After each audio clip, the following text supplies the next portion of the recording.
ಟಿವಿ9 ಡಿಜಿಟಲ್ಗೆ ಸ್ವಾಗತ. ನಾನು ಶಕುಂತಲಾ.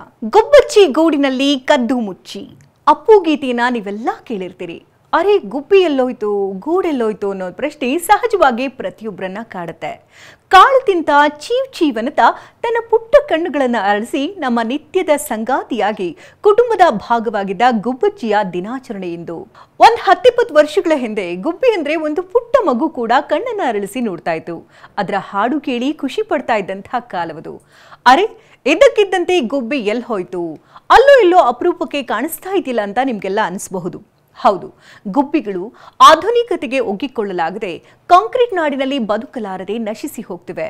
ಇದಕ್ಕಾಗಿಯೇ ಪರಿಸರ ವಿಜ್ಞಾನದಲ್ಲಿ ಸ್ನಾತಕೋತ್ತರ ಪಡೆದಿರುವ ನಾಸಿಕ್ ನಿವಾಸಿ ಮೊಹಮ್ಮದ್ ದಿಲಾವರ್ 2009ರಲ್ಲಿ ಗುಬ್ಬಿಗಳನ್ನು ಉಳಿಸೋದಕ್ಕೆ ಫಾರೆವರ್ ಸೊಸೈಟಿಯನ್ನ ಸ್ಥಾಪಿಸಿದ್ರು.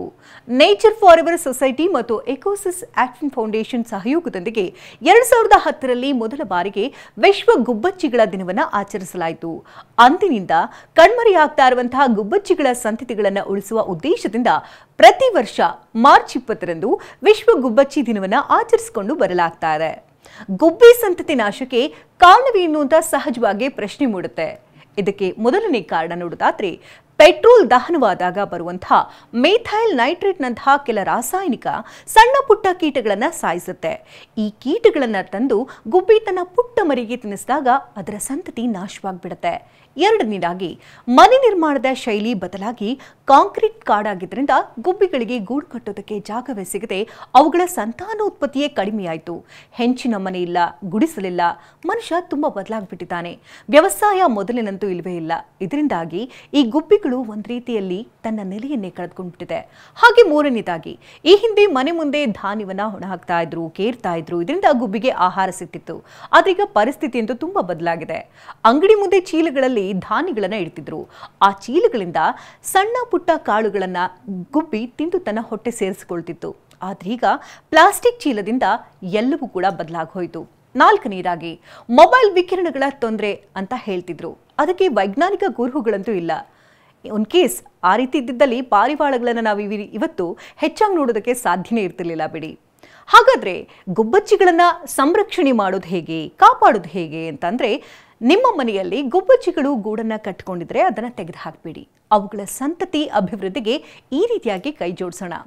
ಬೆಳಗ್ಗೆ ಹಾಗೂ ಸಂಜೆಯ ವೇಳೆಯಲ್ಲಿ ಅಂಗಳ, ಕಿಟಕಿಗಳ ಮೇಲೆ ಧಾನ್ಯ ಮತ್ತು ನೀರನ್ನು ಇರಿಸಿ ಅವುಗಳ ಹಸಿವನ್ನ ನೀಗಿಸೋಣ.